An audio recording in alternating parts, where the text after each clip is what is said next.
Everyone, I hope all you can hear me. It's really good to be in Moldova. I started some work just before lockdown. I was here at the first conference, the first Fintech conference, and subsequently we worked online. So it's really good to be back and to see people face to face. So yeah, I'm Tikam, based in London, run a Fintech consultancy. And today I'm here on behalf of USAID. We're doing some scoping work around Fintech in the sector. So what I'll take you through today is just to give you more of a global perspective on what's happening in Fintech, and then to understand also what are the implications for Fintech companies as well as banks. So I'll give you a global perspective, a regional perspective, and then come to the local perspective, and then understand, okay, what do banks have to do and what do Fintech companies have to do going forward. Okay, so I start with the premise, I focus my whole life to Fintech, and I really do believe that there are benefits to Fintech. So let's explore the benefits from a macro perspective as well as a micro perspective. And if I speak too fast, please let me know. So at the very macro level, Fintech brings about financial inclusion. And why I say that? Inclusion, where people don't have bank accounts, okay, there's a minority of population around the world, but there's a lot more people who have a bank account but can't get access to a loan or can't get access to equity financing, et cetera, or can't buy the first house or can't get an insurance policy. And what we found is that Fintech companies, the Fintech startups and their founders have a very personal story, and they understand the market needs really intimately. And because of that, they bring solutions into the market that addresses these underserved areas. It's also great, right, because banks are not playing in the space or insurance companies are not playing in the space. So if I'm going to enter into this market, then I have no competition. So it's fantastic. So I think inclusion is the real key thing for me. And I think somebody mentioned ESG also, obviously. If you take away more paper, you'll have more kind of environmentally friendly approach as well. The second thing is it's improve financial stability. Now, why would you say that? Well, I think two things really. It's firstly, from the perspective of financial stability, the more organizations that come into the ecosystem, the more likely it is that you will have less failures because there's no concentration. We saw in the financial crisis that there was a concentration in banking. And if one bank failed, literally the whole system collapsed. If you have more players, you're increasing the breadth of the system. And therefore, you're less likely to have that kind of catastrophic failure. And lastly, obviously, if people have access to finance, they can now go and buy a house, they can start educating the kids, and overall you'll see an impact on the economy. And I was really encouraged to hear the Deputy Prime Minister who talked about e-government, and that's really the first way of getting people to buy into digital financial services. Okay, what happens at the micro level? What happens at the organizational level? And how can Fintech benefit you at the organizational level? So let's three things really. And I talk about this all the time. Firstly, and I think we see in the last presentation, technology brings about operational efficiency. It allows you to do things faster, quicker, simpler, cost effectively, and therefore obviously drive up your profits.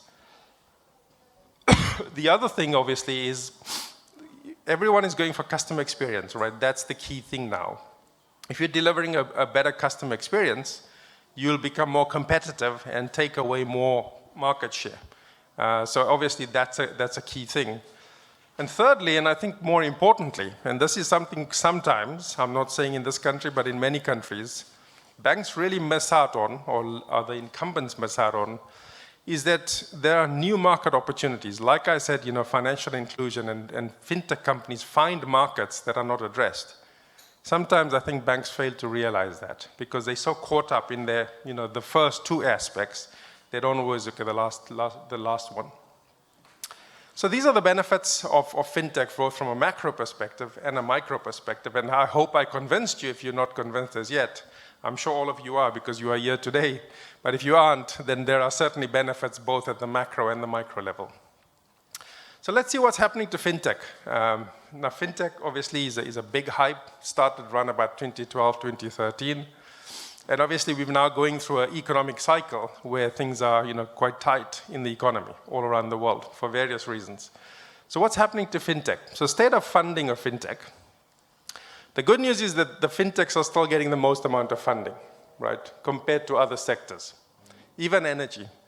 So there's still a lot of funding going around in the market. However, we've seen that the rate of financing is decreasing. So it's decreased by 32% from 2021 to 2022. You can see that a lot of the funding is going to energy companies. So obviously ESG is big, and at the moment, anyone that's funding is funding in the ESG space right now. But obviously the good news is, there is still funding around for fintech.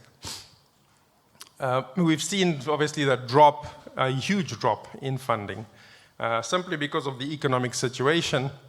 And I guess, investors are probably looking for new opportunities, but we've seen a major drop in the last sort of 5 quarters. The lowest amount in Q2 2022, only 21 billion versus, you're looking at the height of 35 billion funding. So funding is certainly, tighter. But I think more significantly is you're seeing valuations come down. Valuations of fintech companies have come down drastically. You can see, there were companies that were very, very highly valued, which are now, and I'll show you some examples, dropped their valuation quite significantly. So looking at specifically at sector level, we see that payment companies are still getting, bulk of the funding, although that funding has decreased over the last year. But payment companies are still getting funding. Crypto and DeFi are the second area of growth. But again, that's also dropped slightly. And if you look at on the other side, challenger banks, for example, minus 56%.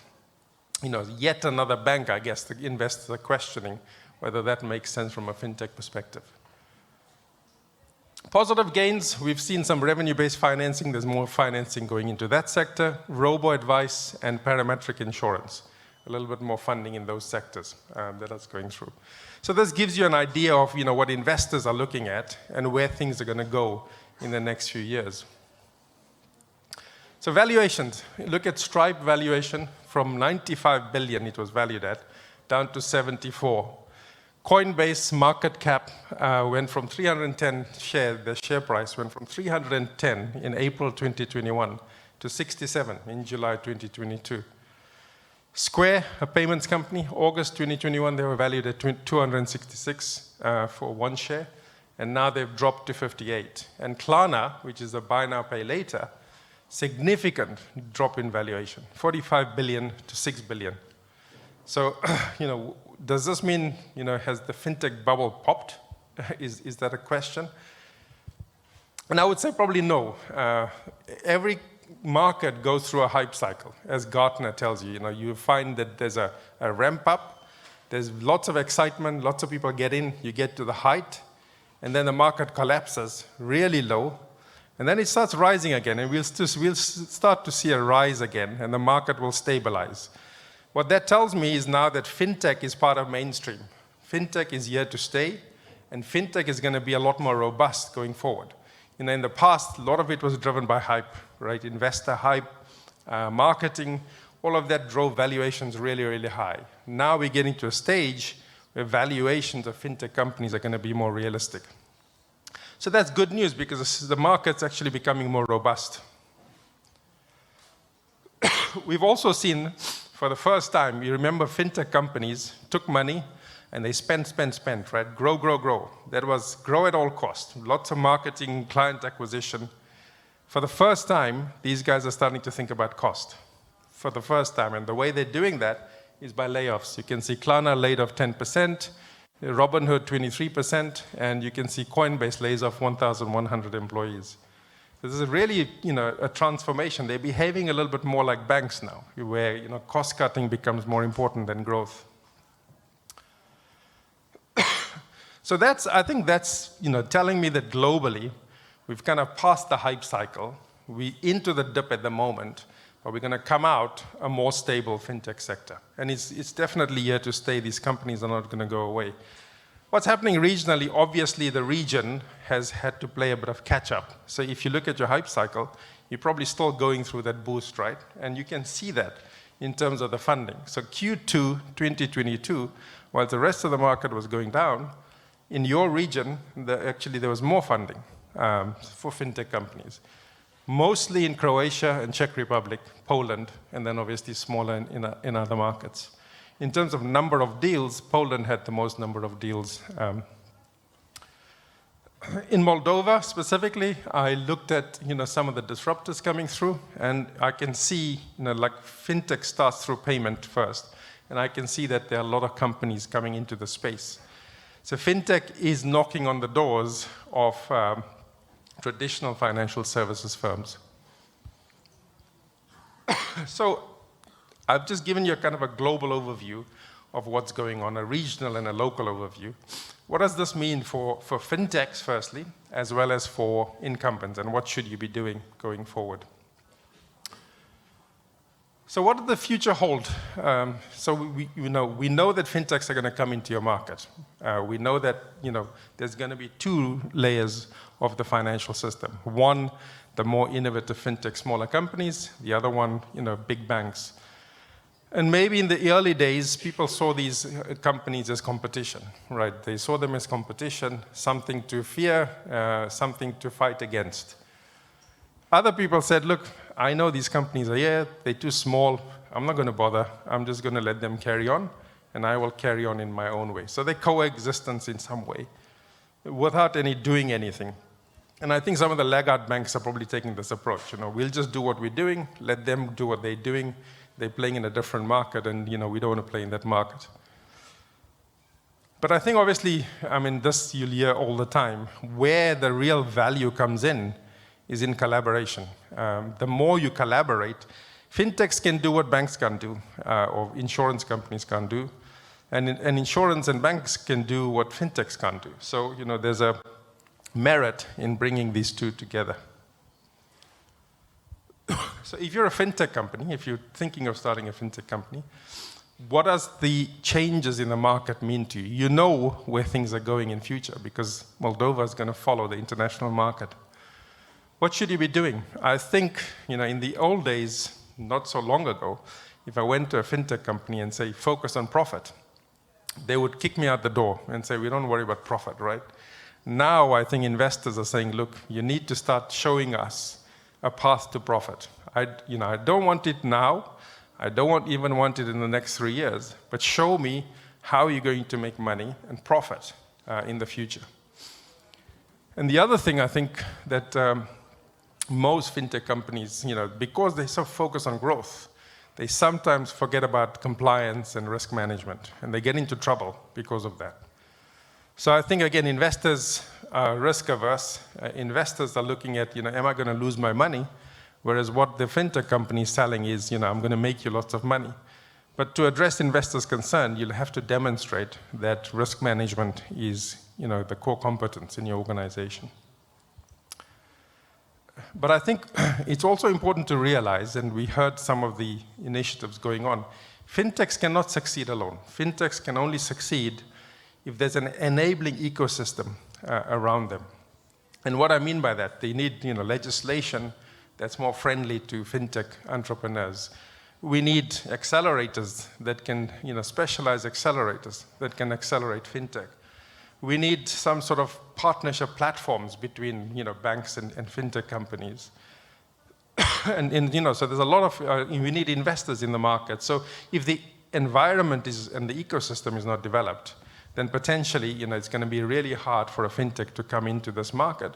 And it might be easier for them to go into Romania, which I think is mostly what happens. If I can't start my business here, I'll just go and start it in Romania, or Poland, or wherever. For what does this mean for established players? And I think established players, we heard this morning, disruptive digital transformation is really the key. And what does disruptive mean? And I'll give you some examples through a video which is quite revealing. So digital transformation is a must for banks or for any other incumbent. So what does digital transformation mean? And this might be a silly question, but it really does hit home when you'll see the videos. There's 3 components to digital transformation. One is digitization. It's taking all the paper and put it into electronic format, right? So that's one. Then you go a next layer. You say, okay, now I've got all the data. I want to start putting some automation layer over and above that. Digital transformation is completely different. It's a transformation, which means it's a business transformation first, enabled by digital. That's what digital transformation really is. And I just want to take you through these 2 case studies. You can decide, what digital transformation means to you. So I'm just going, it's 2 opposite ends of the extreme. The one video is an old video, so it's a little bit unfair. But it gives you a good idea of, what digital transformation is all about. You can play the video for me, please. Now with more on this. When you walk into the new Bank of America Advanced Centers, this is what you see, yourself and the Bank of America avatar. You can also learn a lot of information about money and finances like college loans, investments, and retirements, credit score information. And Elizabeth, our virtual concierge, good afternoon. Hello, Mark. How are you? I'm well, thank you. You can talk to people electronically from miles and miles away and get information about your finances. You're going to be greeted by our concierge. And our concierge, as you can see right now, Elizabeth, who's on the video, is going to greet you, and then we're going to actually assess your needs. And then based upon that, we'll help you determine what we can help you with here. Like any financial institution, privacy is a top priority. If you do need to talk about loan information, opening a checking or savings account, there is a private room set up just a few steps away. There is another video conferencing center that's set up. Welcome to Founders Hall Advanced Center. My name is Elizabeth. How are you today? As our clients come in, they're going to be greeted again by Elizabeth, so we're not going to transfer you to somebody else in another location. Bank of America says this new technology is proof that times are changing when it comes to face-to-face banking. Michelle Moore is head of digital banking for Bank of America. 5 years ago, we did 65% of deposits at the teller line, 35% at an ATM. Today, we do 35% of deposits at the teller line, 65% between a combination of the ATM and the mobile phone, with the mobile phone being roughly 20% of deposits.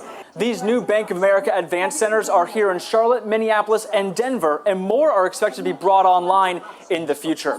I'm Mark Boyle reporting in Uptown tonight. Now back to you. Well, Brad's joining us now from the First Warn Storm Center. And Brad, it is a gorgeous day outside today. Yeah, we like to call these Chamber of Commerce days. So I think this is one example, right? This bank, okay, it's old, right? This may be 6 years old, but this bank, big bank, thinks it's doing digital transformation, right? Is it doing digital transformation? It's just creating a new channel. There's still a branch. There's still a lady that's sitting behind a TV. She's not sitting behind a desk. She's sitting behind Zoom or whatever the case may be, right? But, okay, a little bit of process efficiency. But is this digital transformation? And I think, the terminology is important because when you're creating strategies, you need to know what you're doing, right? These guys, obviously, must have believed that this is digital transformation. Now let me go to the other end of the extreme, which is hard to implement in practice, but this is where the future lies. Video, please.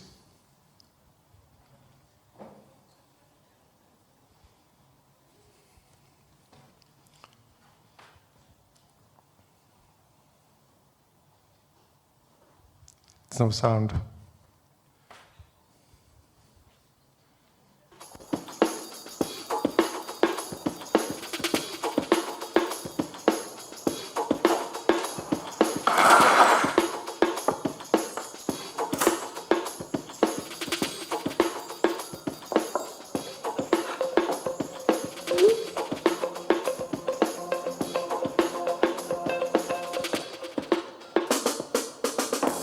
Hello, Bank Manager. Hi, Maria. What can I do for you? Summary of accounts, please. Festival savings.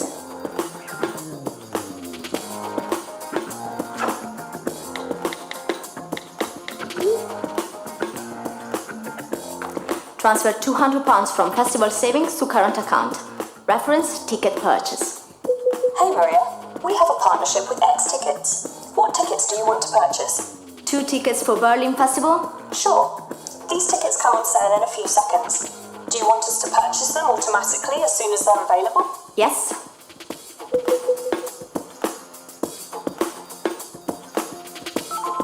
Congratulations. Please authenticate on your purchase. We can provide help and advice for your upcoming trip. Would you like to know more? What can you offer?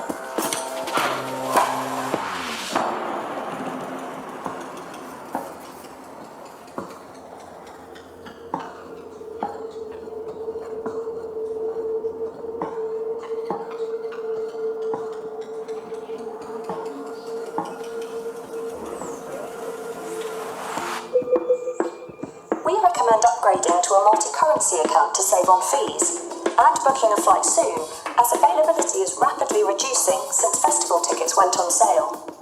Let's do it. So, we are going to Berlin. Tickets on. So that's an interesting example. You can see that this person has not had to leave their house, right? Financial services is coming to them in their day-to-day life. But the more interesting thing is, if you look at what they're doing, effectively the bank is becoming a channel of selling things, selling airline tickets, concert tickets, hotel bookings.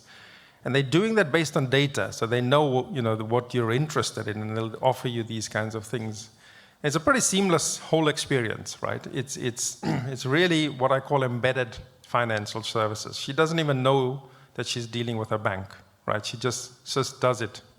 And from a bank perspective, these are opening new revenue streams that you never had before. You're not making a margin, on your deposit versus lending, the traditional fee model. And now you're getting revenue sources from all different channels. Because you've got the data, and you're using the data to help other people make money out of consumers.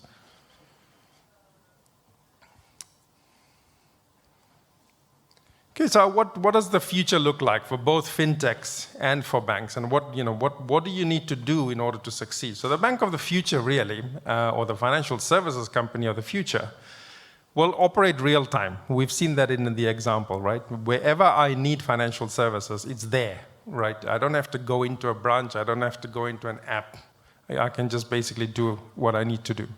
Secondly, it's ubiquitous, it's available everywhere, right? You could be walking down the street, this is in the future, you could have smart glasses, and you could look at, some shoe that you want to buy. And the smart glasses tells you, for example, that you don't have enough money in the bank right now to buy the shoe. So it's available everywhere. It's embedded. You don't have to go anywhere. It's embedded into what you do. If I go on a holiday, the financial service insurance is available there. The loan is available there where I need it.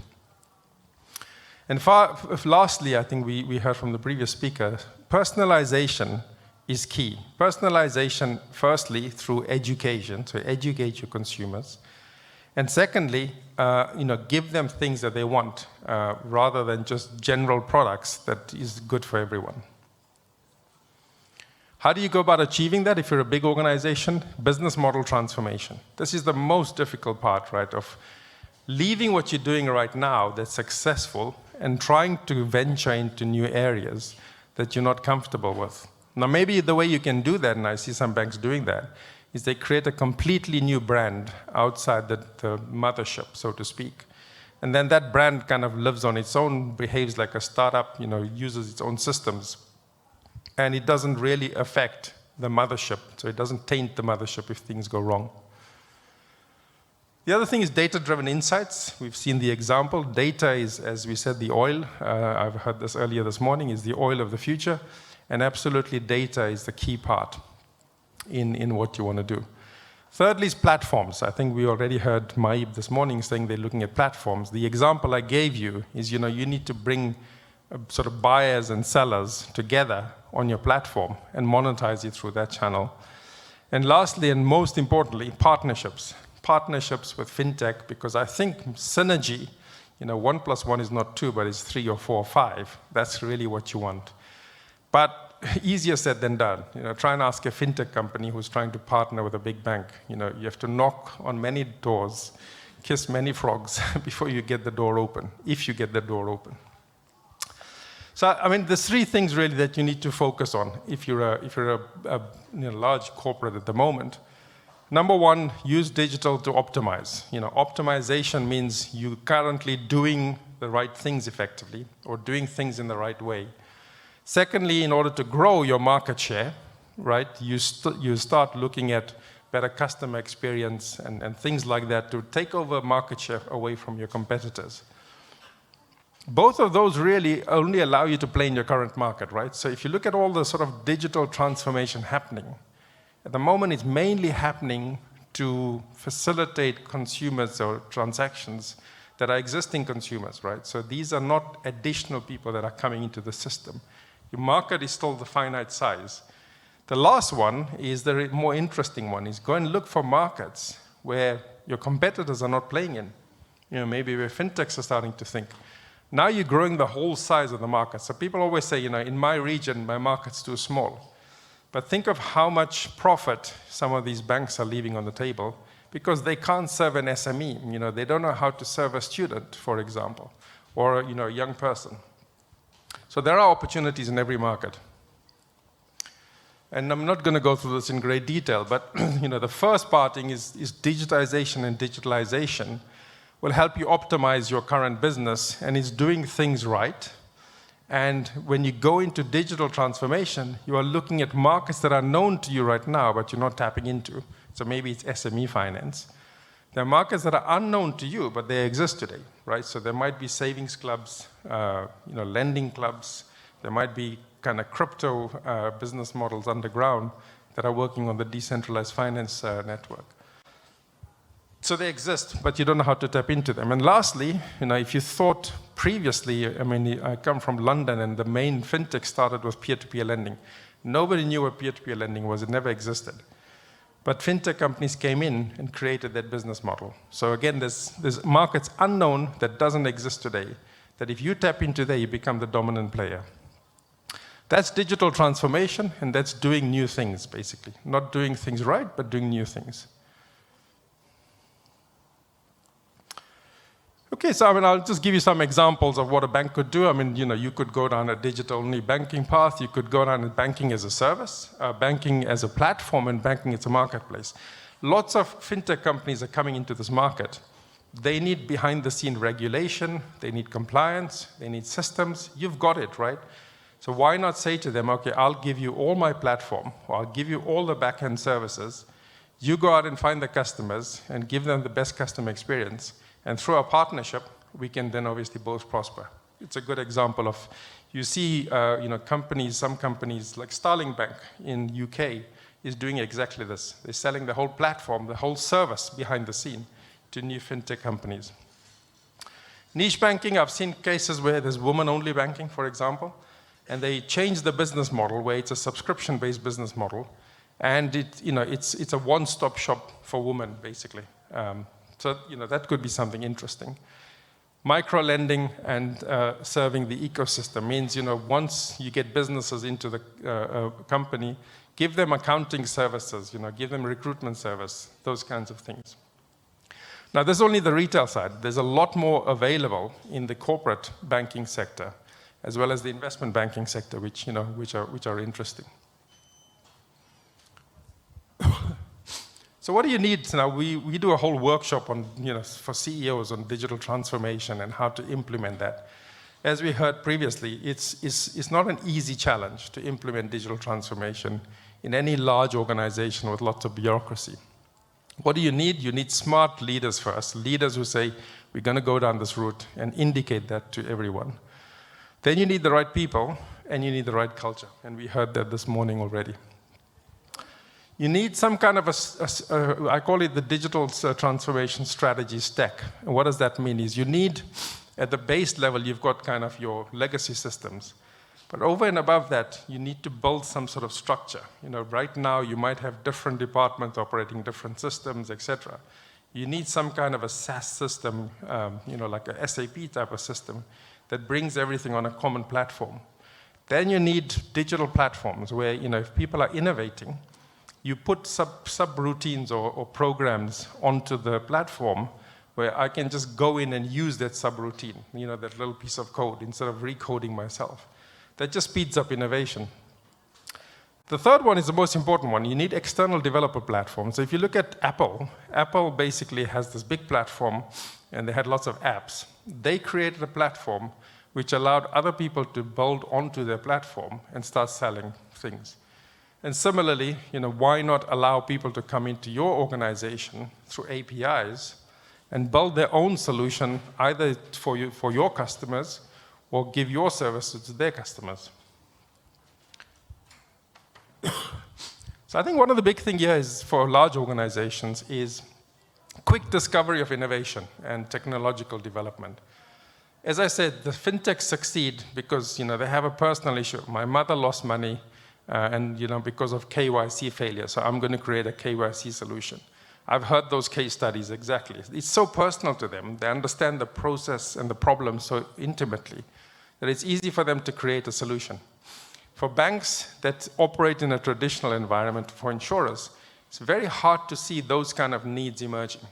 And therefore, you need to have a system in place where you have discovery. You understand what's going on, not only in Moldova, but in other parts of the world, that I can take on and I can either partner with this firm or I can copy to some extent. I can replicate that. What new technologies are coming about that can help me improve operational efficiencies or better customer experience or open new markets? And lastly, I think obviously if you're going down this digital transformation path, potentially there's risks that you can expose to your organization. So you need some heightened level of risk management to counter the risks that you're going to incur through digital transformation.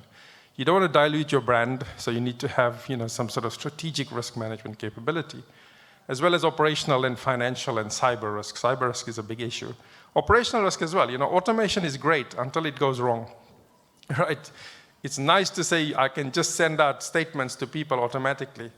Imagine you get one thing wrong and wrong statements go out to wrong people, right? The regulator will be knocking on your door very, very quickly. So yes, automation is great until it works.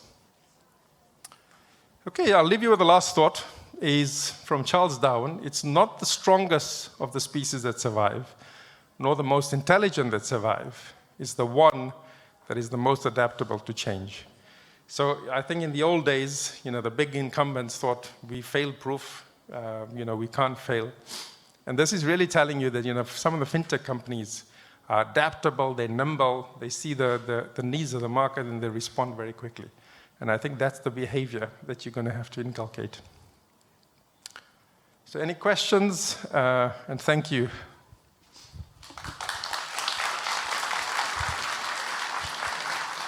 Happy to take any questions if you've got any. 2 minutes. No. Thank you.